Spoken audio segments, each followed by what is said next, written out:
Hi everyone! Today we're going to make sardines na bangos. Sardinas na bangros. Mga tira-tirang sauce. Tomato paste, ketchup, merong UFC, meron. Pagsamasamahin ko to, ito yung isarsa ko sa sardinas kong bangos. Ito naman yung spice. Okay. Ito yung 1 kilo na maliliit na bangos. Parang kasi laki lang to guys ng maliit siya. 4 inches lang to.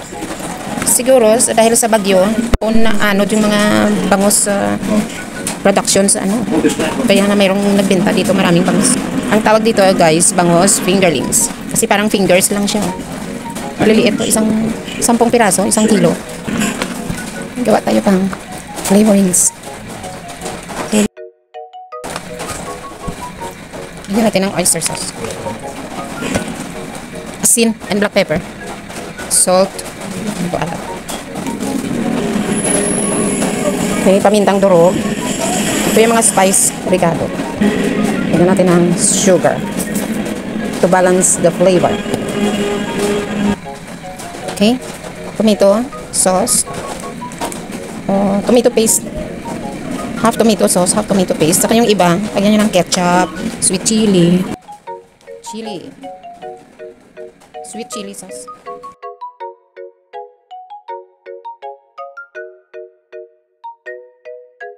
Dami-damihan natin kasi 1 kilo. Mga 1/4 cup. Use vegetable oil or canola or olive. Loya.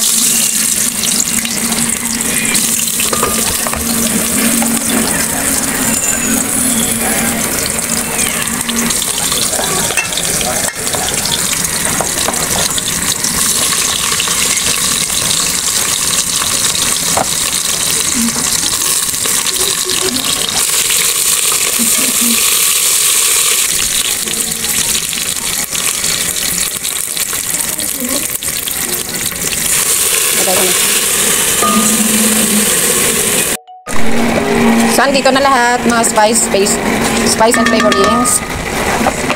Ihulog na natin ang bangos. Maliliit na bangos, gawing sardinas.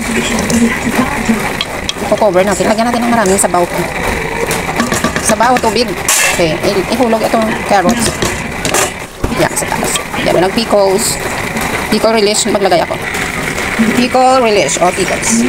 Pickles. Sarap yun, namis. Mga 2 tablespoons lang. Mga tira sa ref. Magamit pa. Yan. Tapos, tubig. 2 cups.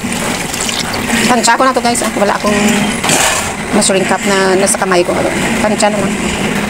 Wala rin akong pressure cooker. Itong gagawin ko. Siguro mga 6 hours. 6 hours of boiling. Not boiling, but simmering.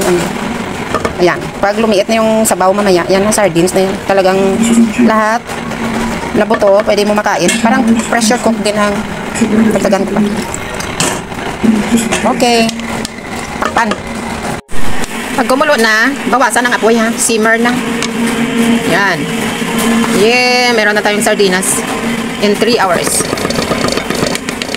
Try natin kung talagang malambot na talaga after 3 hours or even 5 hours. Changeran. Let's open. Wow. Sardinas na bangos. Try. Check natin. Tikman natin ang sardinas na bangos ni Earl. Pero mukhang masarap naman. After 4 hours. 4 hours of simmering. So, kung lang talagang tikman. Kung okay. Yan. Kung makainit. Mainit pa yata. Mainit. Naiwan yung ulo. Balik yung ulo. Oops. Lagyan natin ang ulo. Yan. Balik ang ulo. Saka yung sabaw. Sardinas talaga ang itsura. Yan. Tikman. Pag malambot na yung ulo, ibig sabihin, na-achieve na natin yung gusto nating mangyari na talagang sardines. Sarap. Okay na, lambot. Makain mo na yung mga buto-buto talaga.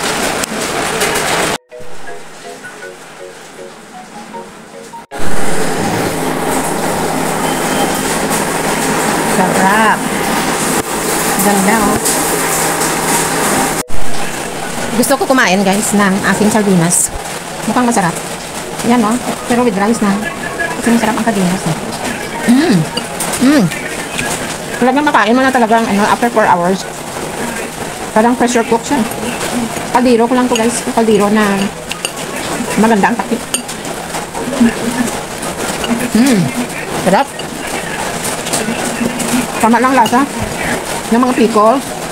Yung assorted na tomato. May tomato sauce. Ketchup. Walang sama-sama ko lang. Sweet chili yung nagpasarap ata kasi mayroong anghang. Mata to guys. Hindi ko ito makain kasi mata. Pero yung mga buto-buto talaga makain mo na talaga. Snacks. Lumambot na rin. Sarap. Kain tayo. Guys, naubos ko talaga. Ang sarap talaga ng lasa. Sarap pa sa lata ng binibili natin. Homemade. Ubod.